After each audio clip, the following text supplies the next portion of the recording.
Viaja Brasil. Apoio Cultural FENACTUR, Federação Nacional de Turismo. E Gol, linhas aéreas inteligentes.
A cidade que já foi a capital do mundo.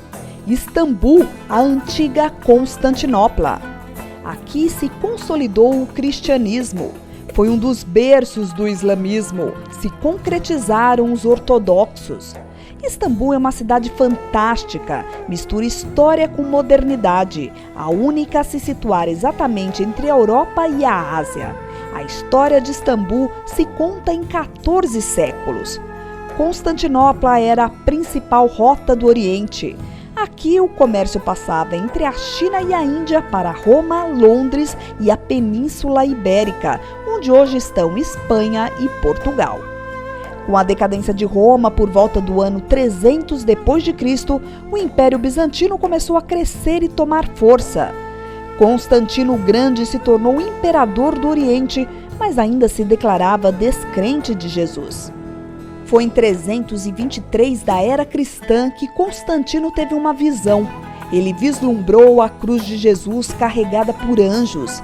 Ali, Constantino, o imperador, se tornou cristão e transformou Constantinopla na capital do Império Romano do Oriente. O detalhe é que, a partir daquele momento, Roma, que tanto combateu Cristo, se tornou também cristã. E a cidade eterna dos deuses como Apolo passou a seguir os desígnios de Jesus. A Turquia passou a ser o lugar onde o cristianismo se perpetuou através do apóstolo Paulo, que difundiu a mensagem de Jesus por aqui, fugindo da perseguição na Judéia. Os cristãos se tornaram ortodoxos, construíram igrejas. Os artesãos fizeram mosaicos e afrescos, hoje reconhecidos no mundo inteiro. O cristianismo se tornou a religião oficial do Império Romano.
Mas no século II d.C., os turcos que vinham dos Montes Cáucasos sem religião resolveram combater os costumes religiosos da Turquia.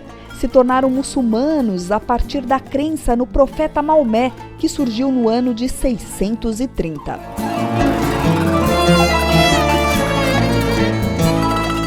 O então denominado sultão Mehmed II construiu uma fortaleza às margens de Constantinopla e daqui, em 1453, invadiu e conquistou a cidade.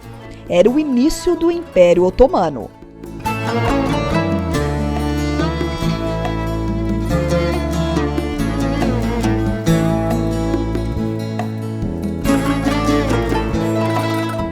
nova dinastia dominou a região, construiu palácios e impôs o islamismo como prática religiosa da atual Turquia. O primeiro palácio foi o Topkapı, construído no século XV.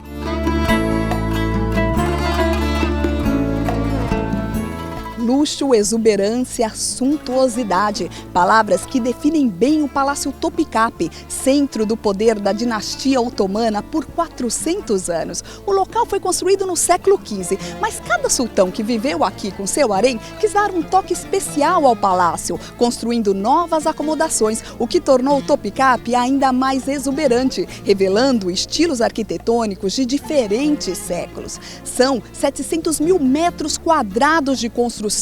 Por aqui, o visitante perde o fôlego diante de tantas riquezas.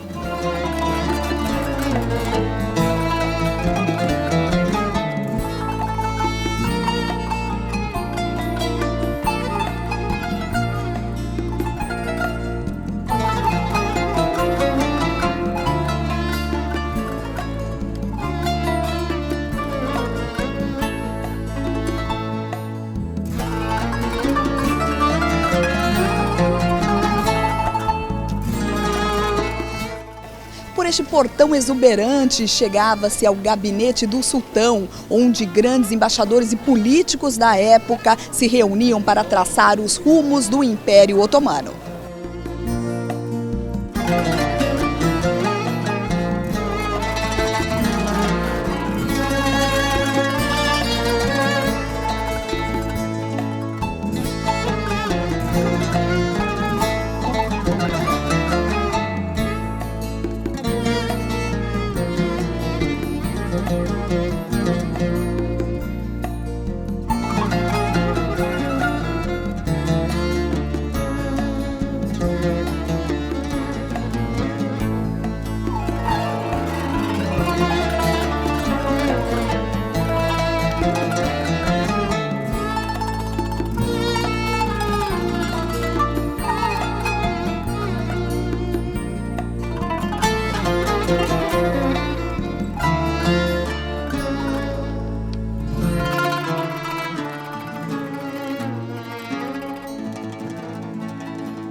Dentro do Palácio Topkapı, a Hagia Irene, do mesmo período da Basílica Santa Sofia. Esta igreja se diferencia de todas as outras porque depois da invasão otomana, ela foi a única que não se transformou em mesquita.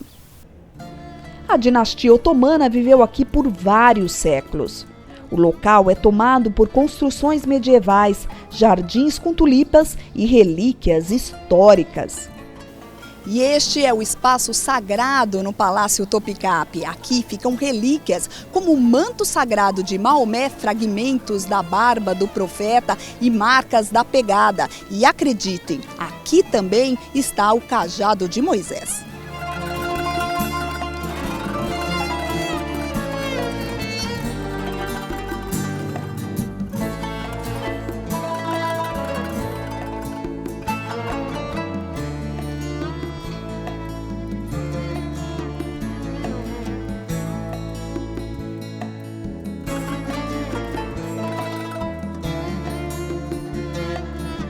O Palácio Topkapı é o retrato do domínio muçulmano em Constantinopla. A dinastia otomana resolveu se mudar de palácio, então construíram outro, o Palácio Dolmabahçe, uma construção maravilhosa bem no centro de Istambul, que reúne arquitetura barroca, pinturas de tirar o fôlego e decoração deslumbrante.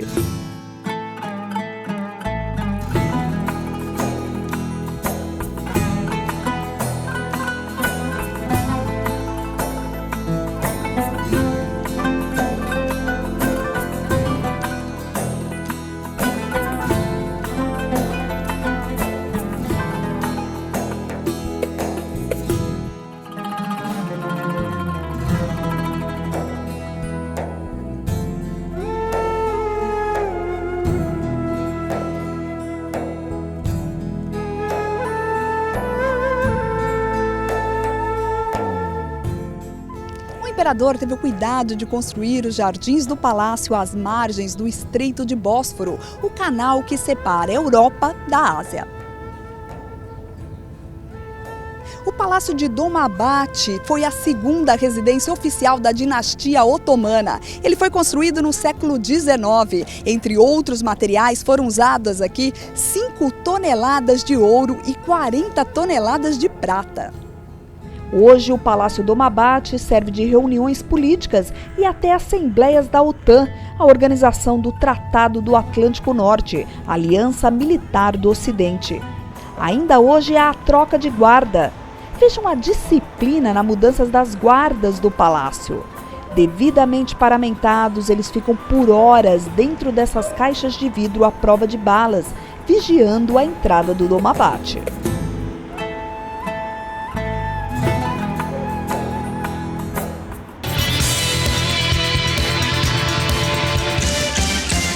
Viaja Brasil.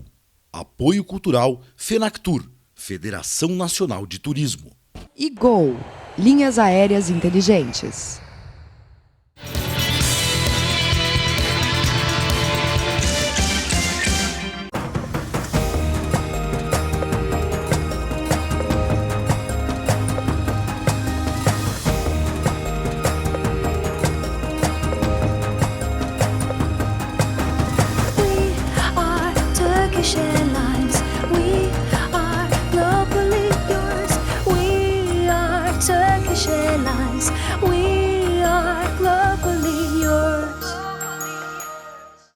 O som ouvido por toda Istambul.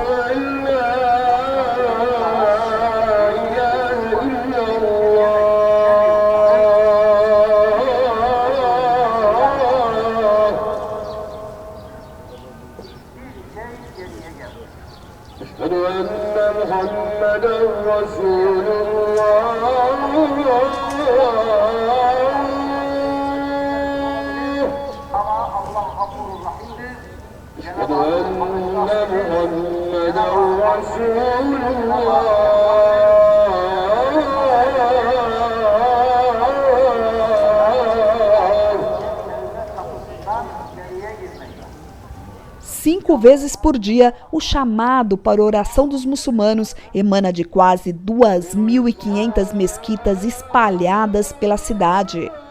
E a mais imponente delas, a Mesquita Azul. São 6 minaretes e quanto maior o número dessas torres, maior a importância de quem as construía.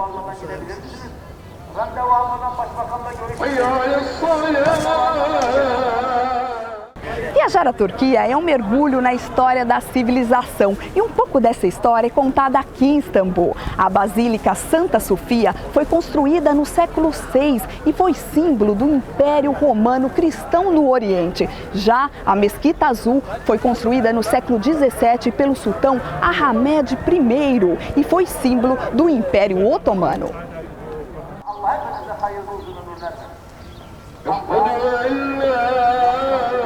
A Mesquita Azul se destaca das outras 2.500 mesquitas aqui de Istambul pelos 6 minaretes. À época, o sultão Ahmed I quis construir os 6 minaretes para se contrapor à suntuosidade da Basílica Santa Sofia, que fica logo à frente.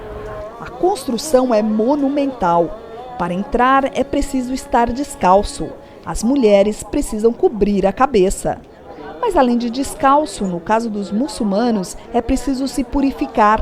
Do lado de fora de uma mesquita, deparamos com essa imagem impressionante. Dezenas de pessoas lavam os pés, as mãos e o rosto antes de começar as orações. O ritual da purificação é seguido 5 vezes por dia quando o muçulmano para rezar, sinal de respeito ao profeta.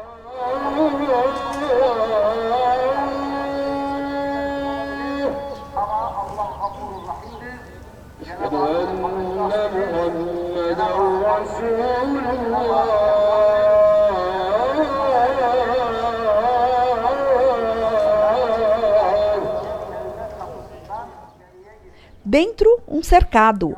Aqui só os homens podem entrar para rezar. Às mulheres é reservado um local separado dentro da mesquita. Fervorosos fiéis fazem a reverência, se ajoelham, encostam a testa no chão e citam os trechos do Alcorão.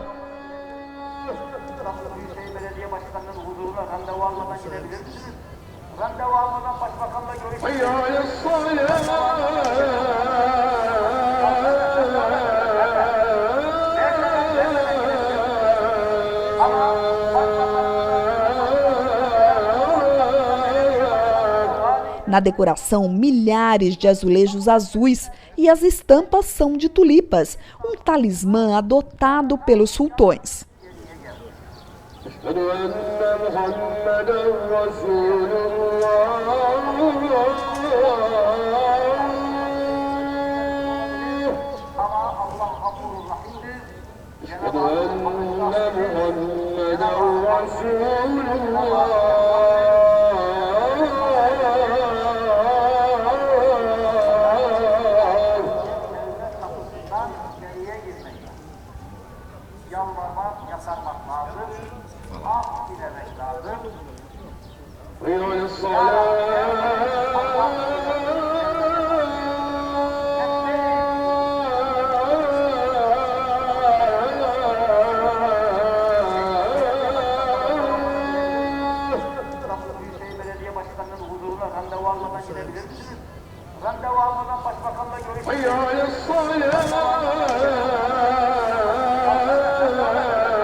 Em frente, não menos monumental, está Santa Sofia. Mas o nome não se refere a uma santa. Sofia quer dizer sabedoria.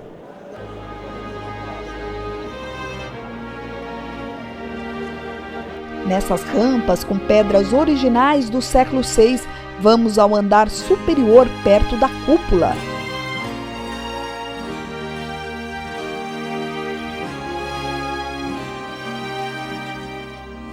Aqui está uma das imagens mais famosas do cristianismo, o mosaico que retrata Jesus. Santa Sofia já foi uma igreja.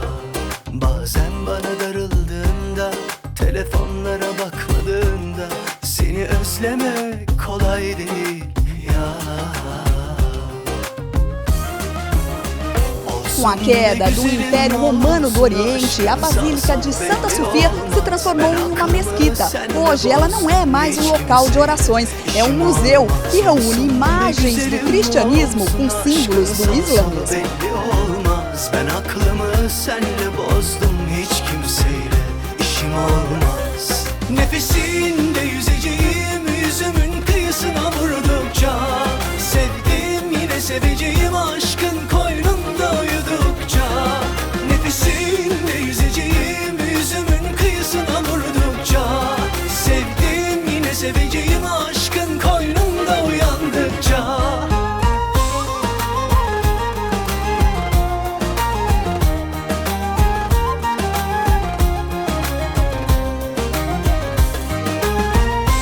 Viaja Brasil. Apoio Cultural FENACTUR, Federação Nacional de Turismo. E Gol, linhas aéreas inteligentes.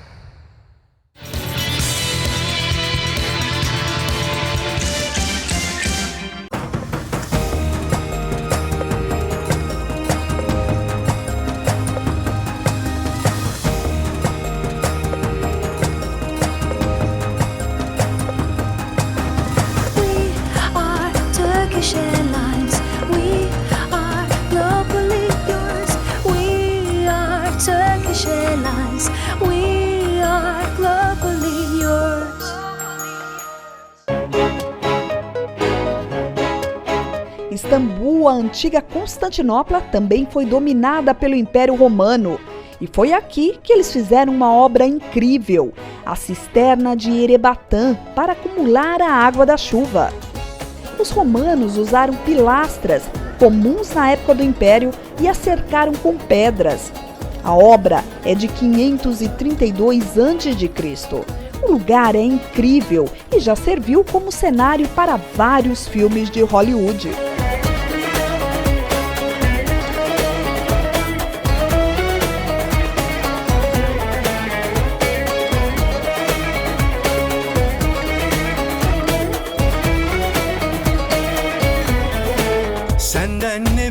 haber ne selam gelir oldu, yoksa yerim mi doldu? Yoluna ektiğim sevgi çiçeklerim unutulup mu soldu?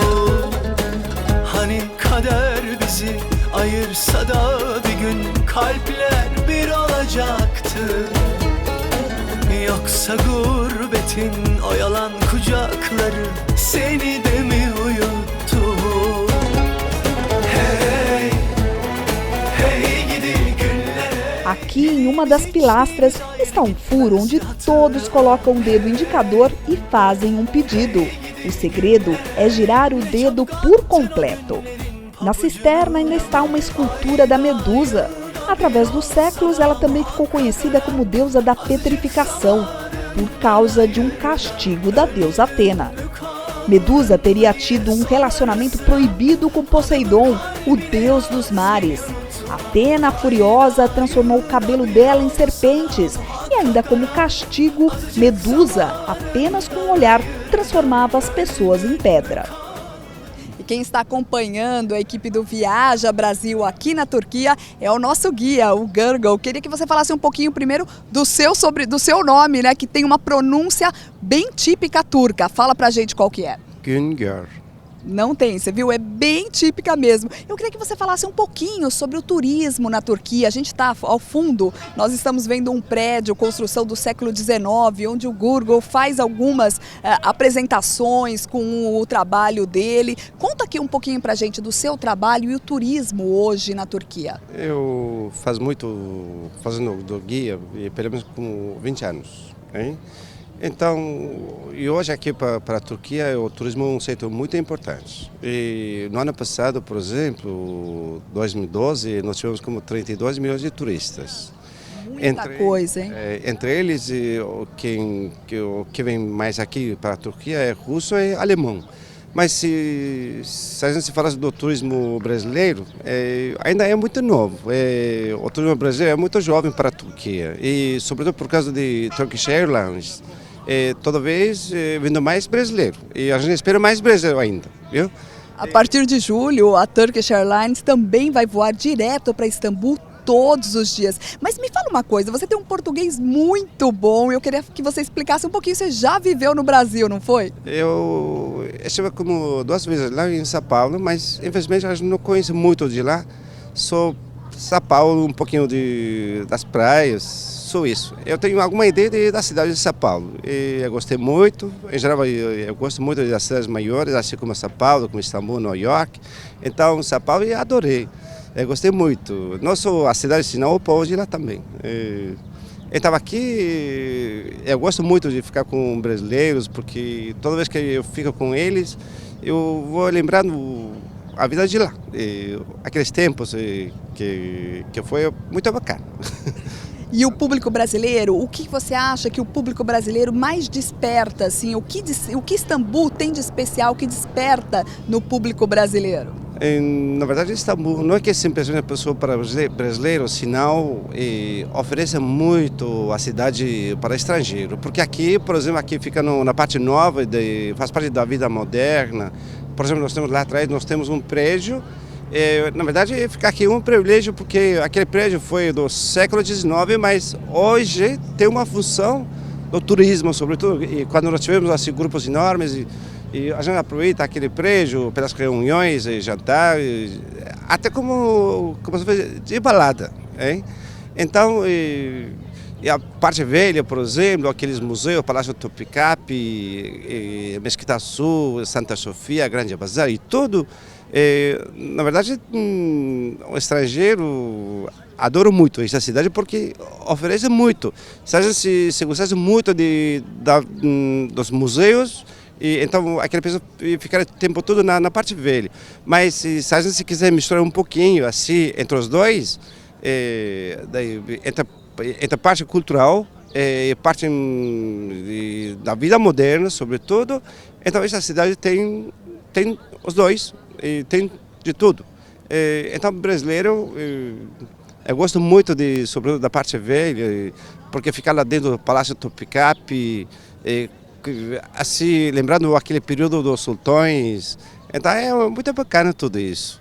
É que para nós, né, brasileiros, assim, a gente tem pouca história, né? É um país novo, então quando a gente vem para cá, a gente vê muitas histórias, milhares de anos, então século VI, são construções assim que a gente não tem ideia, é muito longe para nós, então acho que impressiona muito o público brasileiro. Então o turismo também tem outra função. E porque mesmo que não tivesse nenhuma história, nenhuma, e o país, e mesmo que seja assim tão novo como o Brasil, mas ao longo dos anos do turismo, até brasileiro vai aprender de tudo. Até para ele, eu acho que a história será muito importante até para eles. É porque o Brasil é um país tão novo e às vezes isso dá muito trabalho para eles entenderem um pouquinho a história. É porque depende da pessoa, viu? Mas o país ajuda muito, porque não é que a gente se ficasse aqui só em Istambul, sinal. Aqui na Turquia a gente tem milhares de cidades antigas, como Éfeso, por exemplo, entre elas a mais famosa é Éfeso. Então, é brasileiro tendo alguma ideia da história do país. Não é que só daqui, senão daquele período clássico grego, romano e tudo, porque na viagem a gente conta tudo, toda aquela história. Então o mesmo brasileiro vai aprendendo tudo. Com certeza, tendo um professor aqui como este guia, eu queria agradecer ao Ministério do Turismo que nos trouxe a equipe do Viaja Brasil e disponibilizou essa figura maravilhosa aqui do nosso lado, que é uma simpatia, que explica tudo, sabe tudo de história, sabe de todas as religiões e nos explica tudo. Muito obrigada, Vilga. Muito obrigado por você. Para encerrar, eu queria que você chamasse o público brasileiro para vir conhecer Istambul, essa cidade maravilhosa, e vir conhecer a Turquia. Então, aqui, eu acho que hoje, sobretudo por causa daquela novela com o Salvo Jorge, Capadócia ficou tão famoso para eles. Então, Istambul, Capadócia e Éfeso, nós temos aquele povoado de águas termais, assim, todo branquinho, como se fosse neve, Pamukkale. Na verdade, é muito lindo tudo. Então, o Brasil tem que vir aqui, tem que conhecer o país. Isto é apenas um pouco de Istambul. No próximo programa, você vai conhecer o Gran Bazar, o maior mercado do mundo, e o mercado egípcio de especiarias.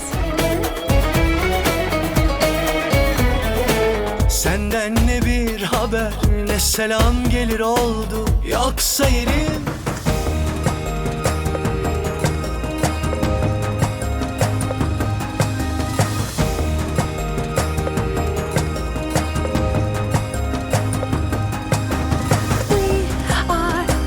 Airlines, we are globally yours. We are Turkish Airlines, we are globally yours.